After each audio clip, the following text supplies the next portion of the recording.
Falando dessas terríveis contradições urbanas que a gente verifica assim no cotidiano, são edifícios sendo levantados nas encostas mais perigosas, mais terríveis assim do ponto de vista da segurança e num terrível atentado às áreas verdes. Eu perguntaria a você, Roberto, o seguinte: o que você acha? Qual a razão, a causa fundamental dessas coisas acontecerem? Bom, eu já falei há pouco, vamos dizer, que tem havido de uma maneira violenta aqui no Rio a especulação imobiliária. De maneira que as pessoas não estão querendo manter a beleza, estão querendo oferir lucros. Eu tenho a impressão que muitas vezes tem que haver uma série de leis mais bem ordenadas para que certas coisas não possam acontecer. Agora mesmo, por exemplo, me falaram de que aqui na Barra da Guaratiba o Exército vai se apossar de uma grande área que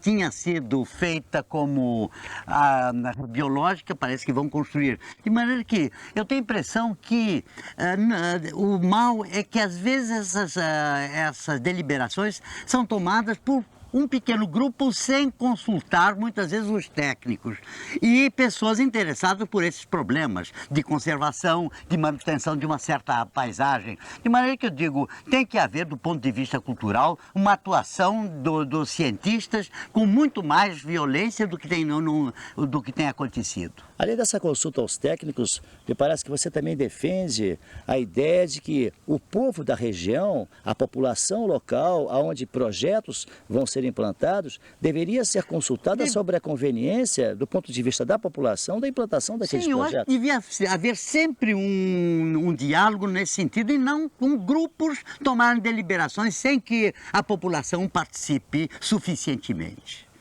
Você acha, por exemplo, que o Rio ainda tem salvação? Bom, o Rio ainda tem uma beleza extraordinária, mas eu posso afiançar a você de que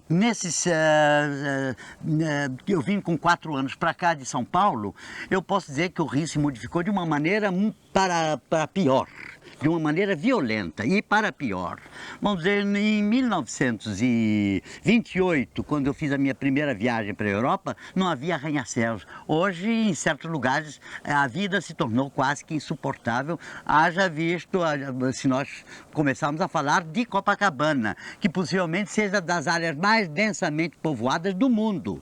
Se você fosse prefeito da cidade, qual seria o seu primeiro decreto? Criar um número muito maior de áreas verdes, justamente para amenizar, para dar um equilíbrio maior à vida cotidiana. Você tombaria o Rio de Janeiro?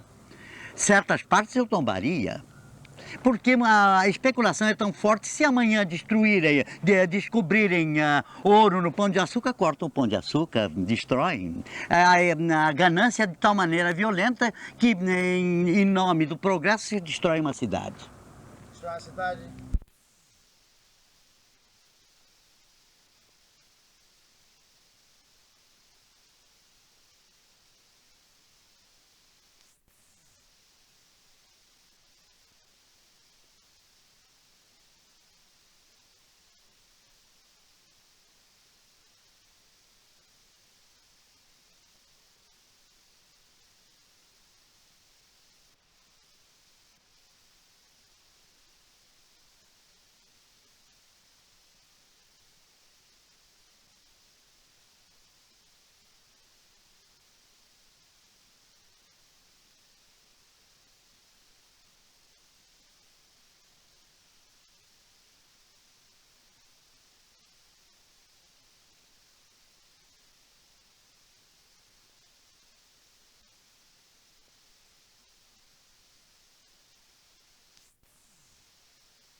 Roberto, como aconteceu o seu primeiro jardim e o que o levou ao paisagismo como uma forma de expressão da sua arte? O que acontece é que eu, desde menino, eu sempre me interessei por plantas. E meus pais, minha mãe, sobretudo, ela tinha um grande amor por plantas e daí eu ter me interessado logo no início. Mas o fato de morar numa rua aqui no Rio, onde morava também o Lúcio Costa, isso definiu muito a minha vida como arquiteto paisagista. Porque ele me deu a possibilidade de fazer o primeiro jardim para a família, Schwartz, na rua Bulhões de Carvalho, casa que não existe mais, nem o jardim. Mas foi o primeiro e ele me incentivou muito porque eu mostrei os primeiros croquis, muito vagabundos, e o Lúcio disse que ótimos. Vamos dizer, a qualidade do grande professor que sabe entusiasmar o aluno. De maneira que eu devo ao Lúcio toda a minha formação como paisagista, eu devo muitíssimo a ele. Sobretudo porque ele morava na mesma rua em que eu vivia. Tanto é que eu conheci toda a família e hoje, sempre quando eu tinha uma dúvida qualquer em relação a jardins e em relação a problemas de arte, eu sempre consultei o Lúcio, e a crítica dele, que é de uma sutileza enorme, e ao mesmo tempo com uma acuidade também violenta, me serviu para muitas vezes me orientar. Eu gostaria... Gravando. Roberto, então depois da experiência da Rua Bulhões de Carvalho, daquele pequeno jardim, vieram muitos outros jardins. E a arquitetura brasileira deve a você, assim, e o país, um serviço inestimável pela propagação daquilo que é maravilhoso, que é a natureza. E eu pergunto a você o seguinte: depois desse jardim, desse pequeno jardim da Rua Bulhões de Carvalho, qual foi o outro grande jardim da sua vida? Bom, eu vou dizer que depois desse jardim, eu fui para o norte, onde eu trabalhei como diretor de Parque Jardins quase que 3 anos. Vim para cá logo com o Estado Novo, e foi justamente Lúcio Costa e o grupo que ele organizou que me deu a possibilidade de fazer o jardim do Ministério da Educação e Saúde, que continua sendo um dos grandes monumentos da nossa arquitetura moderna. Houve até um fato curioso que você me dizia ainda há pouco sobre o Corbusier. Bom, o Corbusier teve uma influência muito grande, justamente foi através de um projeto que tinha sido posto de lado, que era o do Lúcio Costa, que quando Piacentini esteve no Brasil, viu e achou que o do Lúcio era o grande projeto. Depois o Lúcio impôs a condição de trazer o Corbusier aqui para o Brasil, e foi também baseado num risco do Corbusier, que depois modificaram o projeto do Lúcio, mas sempre a atuação do Lúcio foi imensamente forte, e a atuação, sobretudo na minha vida, posso dizer que ele marcou muitíssimo minha vida como conselheiro e como amigo meu, e sempre fazendo uma crítica, às vezes delicada, mas às vezes severa. De maneira que eu sabia quando ele gostava ou não gostava pela maneira dele se pronunciar. Dizem que o seu grande jardim, esse jardim que assombrou o mundo pela sua beleza e pela sua imensidão, seria o Parque do Flamengo. Mas... Bom, foi muito importante para mim, foi num período onde pelo menos se salvou uma orla marítima muito importante, é um aterro, mas eu acho que foi na época em que se salvou, porque não se construiu a arranha-céu, porque aqui no Brasil, nessa sede de oferecer lucros imediatos, se fizeram investidas no sentido de querer construir na área do Flamengo. Foi na época do Carlos de Lacerda que o projeto foi feito, de maneira que eu tive uma série de assessores muito importantes, inclusive o urbanista e arquiteto Eduardo Afonso Ride. Uhum. Trabalhou o Jorge Moreira também, de maneira que nesse momento eu tive um apoio maravilhoso de todo esse grupo que se formou, o Grupo do Hortelã. Hoje em dia, tem uma grande amiga que chama-se Magu Costa Ribeiro, que continua trabalhando no parque. Com dívida a ela, muitos absurdos não foram feitos, porque ela sabe controlar.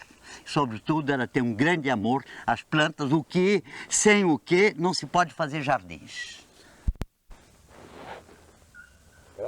Roberto, com relação a Brasília, me parece que houve uma deturpação da linha original que você traçou para aquele grande jardim que é Brasília.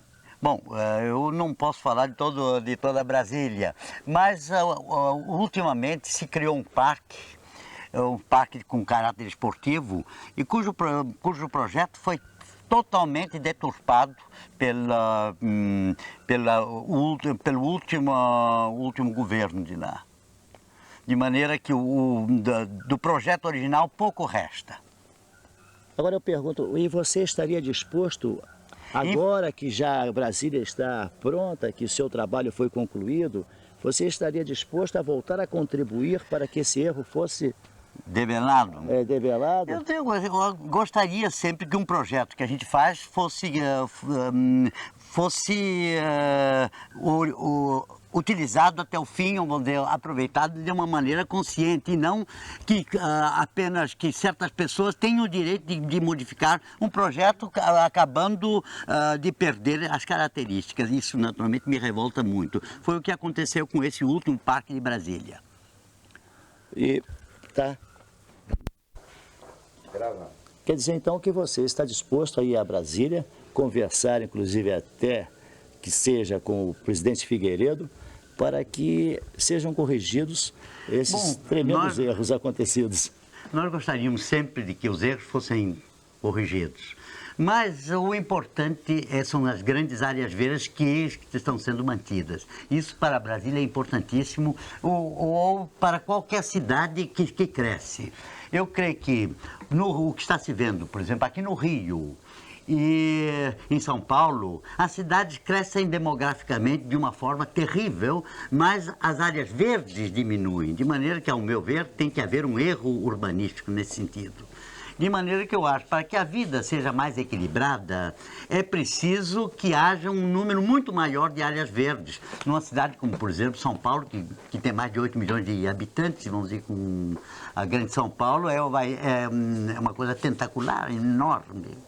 De maneira que creio que tem que haver isso, e não que os governantes aceitem a especulação imobiliária que está havendo por toda parte. Com isso, destruindo florestas, destruindo áreas de uma beleza às vezes enorme, apenas em proveito de grupos. Eu acho que sempre devíamos pensar em proveito de uma coletividade, e não apenas pensando que os grupos é que têm esse direito. É o que aconteceu, por exemplo, no norte, em que com um homem, se o Brasil fosse dividido em 800 partes, esse senhor Ludwig, que hoje em dia tem uma propriedade gigantesca, se o Brasil fosse dividido em 800 partes, ele teria uma dessas partes. De maneira que, ao meu ver, isso é um crime que aconteceu, e podem hoje em dia modificar, dizendo que não é bem assim. A verdade é que esse homem tem o direito, por lei, de destruir a metade da vegetação que existe nessa zona, o que pertence a ele. E como ele não é casado, se ele amanhã morrer, esses terrenos irão forçosamente pertencer aos Estados Unidos, de maneira que teríamos uma colônia americana dentro do Brasil. E eu sou completamente contrário, visceralmente contrário a isso. E você acha então que o governo deveria tomar que medida, dentro dessa realidade? O que existe, realmente o projeto Jari existe, está consolidado, e inclusive com planos aprovados, até mesmo homogeneização da floresta naquela área ocupada pelo projeto. Como você Eu já tenho indicaria falado- a solução Sim. para isso? Eu não posso encontrar soluções porque eu não sou um especialista nesse terreno, mas eu posso lhe dizer que, do ponto de vista da flora, um homem dizer que tem mais de 800 espécies e que elas não servem para a finalidade que ele quer dar a essa área, eu acho um absurdo, porque com isso nós estamos destruindo flora e concomitantemente a fauna, de maneira que eu acho um ato antipatriótico. Voltando aos grandes centros urbanos, nós verificamos que você tem